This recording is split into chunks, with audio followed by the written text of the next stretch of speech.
Hello दोस्तों, सुनो कहानी चैनल में आपका स्वागत है। आइए सुनते हैं आज की कहानी।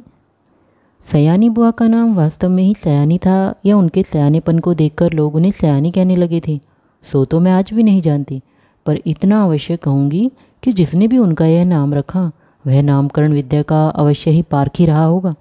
बचपन में ही वे समय की जितनी पाबंद थी, अपना सामान संभाल कर रखने में जितनी पटु थी और व्यवस्था की जितनी कायल थी, उसे देखकर चकित हो जाना पड़ता था।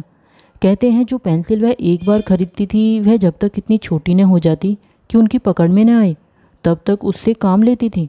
क्या मजाल कि वह कभी खो जाए या बार बार नोक टूटकर समय से पहले ही समाप्त हो जाए। जो रबर उन्होंने चौथी कक्षा में खरीदी थी उसे 9वीं कक्षा में आकर समाप्त किया।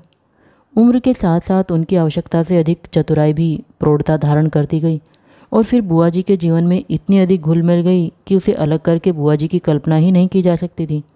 उनकी एक एक बात पिताजी हम लोगों के सामने उदाहरण के रूप में रखते थे, जिसे सुनकर हम सभी खैर मनाया करते थे कि भगवान करे वह ससुराल में ही रहा करे, वरना हम जैसे अस्त व्यस्त और अव्यवस्थित जनों का तो जीना ही हराम हो जाएगा।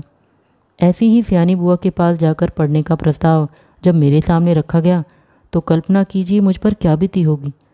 मैंने साफ इनकार कर दिया कि मुझे आगे पढ़ना ही नहीं। पर पिताजी मेरी पढ़ाई के विषय में इतने सतर्क थे कि उन्होंने समझाकर, डांटकर और प्यार दुलार से मुझे राजी कर लिया।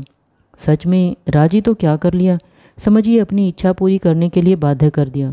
और भगवान का नाम गुहारते गुहारते मैंने घर से विदा ली और उनके यहाँ पहुँची। इसमें संदेह नहीं कि बुआ जी ने बड़ा स्वागत किया, पर बचपन से उनकी ख्याति सुनते सुनते उनका जो रौद्र रूप मन पर छाया हुआ था, उसमें उनका वह प्यार कहाँ तिरोहित हो गया मैं जान ही न पाई।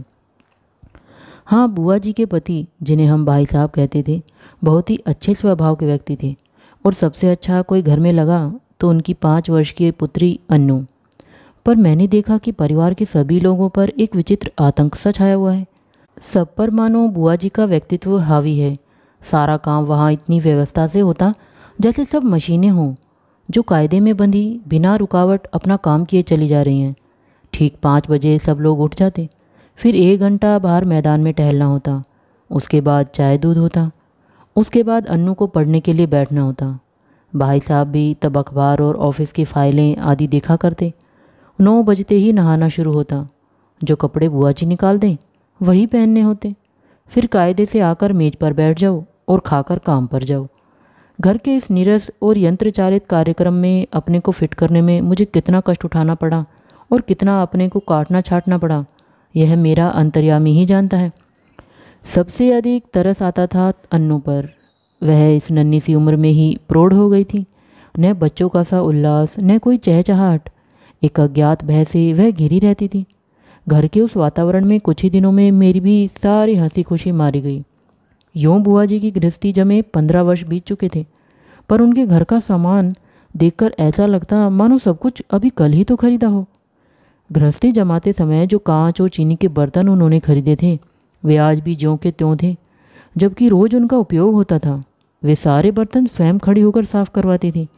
क्या मजाल कोई एक चीज़ भी तोड़ दे। एक बार नौकर ने सुराही तोड़ दी थी।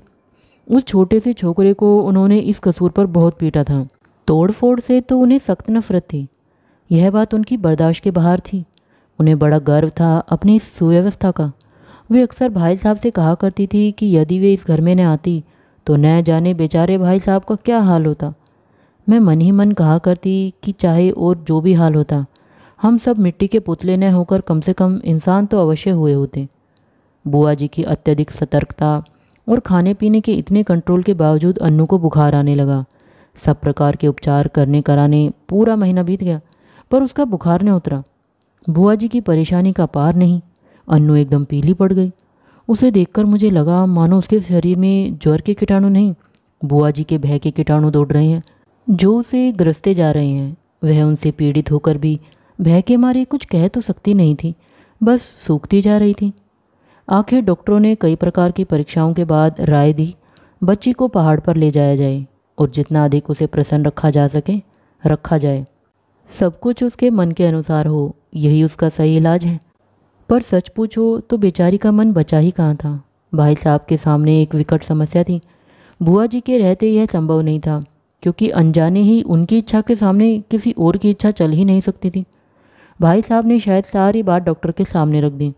तभी डॉक्टर ने कहा कि माँ का साथ रहना ठीक नहीं होगा।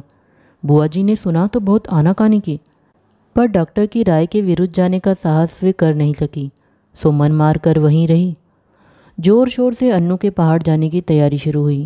पहले दोनों के कपड़ों की लिस्ट बनी, फिर जूतों की, मोजों की, गर्म कपड़ों की, ओढ़ने बिछाने के सामान की, बर्तनों की। हर चीज़ रखते समय वह भाई साहब को सख्त हिदायत देती थी कि एक चीज़ भी खोनी नहीं चाहिए। देखो, यह फ़्रॉक मत खो देना, 7 रुपये मैंने इसकी सिलाई दी है। यह प्याले मत तोड़ देना, वरना 50 रुपये का सेट बिगड़ जाएगा। और हाँ, गिलास को तुम तुच्छ समझते हो, उसकी परवाह ही नहीं करोगे, पर देखो यह 15 बरस से मेरे पास है और कहीं खरोच तक नहीं आई, तोड़ दिया तो ठीक नहीं होगा। प्रत्येक वस्तु की हिदायत देने के बाद वह अन्नू पर आई। वह किस दिन किस समय क्या खाएगी उसका मीनू बना दिया। कब कितना घूमेगी, क्या पहनेगी, सब कुछ निश्चित कर दिया। मैं सोच रही थी कि यहाँ बैठे बैठे ही बुआ जी ने उन्हें ऐसा बांध दिया कि बेचारे अपनी इच्छा के अनुसार क्या खाक करेंगे। सब कह चुकी तो जरा आदर स्वर में बोली, कुछ अपना भी ख्याल रखना, दूध फल बराबर खाते रहना। हिदायतों की इतनी लंबी सूची के बाद भी उन्हें यही कहना पड़ा। जाने तुम लोग मेरे बिना कैसे रहोगे, मेरा तो मन ही नहीं मानता। हाँ, बिना भूले रोज़ एक चिट्ठी डाल देना। आखिर वह क्षण भी आ पहुंचा जब भाई साहब एक नौकर और अन्नू को लेकर चले गए। बुआ जी ने अन्नू को खूब प्यार किया, रोई भी। उनका रोना मेरे लिए नई बात थी। उसी दिन पहली बार लगा कि उसकी भयंकर कठोरता में कहीं कोमलता भी छिपी है। जब तक तांगा दिखाई देता रहा वह उसे देखती रही। उसके बाद कुछ क्षण निर्जीव सी होकर पड़ी रही, पर दूसरे ही दिन से घर फिर वैसे ही चलने लगा। भाई साहब का पत्र रोज आता था, जिसमें अन्नू की तबीयत के समाचार रहते थे। बुआ जी भी रोज एक पत्र लिखती थी, जिसमें अपनी उन मौखिक हिदायतों को लिखित रूप में दोहरा दिया करती थी। पत्रों की तारीख में अंतर रहता था, बात शायद सब में वही रहती थी। मेरे तो मन में आता था कि कह दूं, बुआ जी रोज पत्र लिखने का कष्ट क्यों करते हैं। भाई साहब को लिख दीजिए कि एक पत्र गत्ते पर चिपकाकर पलंग के सामने लटका ले और रोज़ सवेरे उठकर पढ़ लिया करे। पर इतना साहस था नहीं कि यह बात कह सकूं। करीब 1 महीने बाद एक दिन भाई साहब का पत्र नहीं आया, दूसरे दिन भी नहीं आया। बुआ जी बड़ी चिंतित हो उठी। उस दिन उनका मन किसी भी काम में नहीं लगा। घर की कसी कसाई व्यवस्था कुछ शिथिल सी मालूम होने लगी। तीसरा दिन भी निकल गया। अब तो बुआ जी की चिंता का पार नहीं रहा। रात को वो मेरे कमरे में आकर सोई, पर सारी रात दुस्वप्न देखती रही और रोती रही, मानो उनका वर्षों से जमा हुआ नारीत्व पिघल पड़ा हो और अपने पूरे वेग के साथ बह रहा था। वह बार बार कहती कि उन्हें स्वप्न में देखा है कि भाई साहब अकेले चल रहे हैं, अन्नू साथ नहीं है और उनकी आंखें भी लाल हैं, और वह फूट फूट कर रो पड़ती।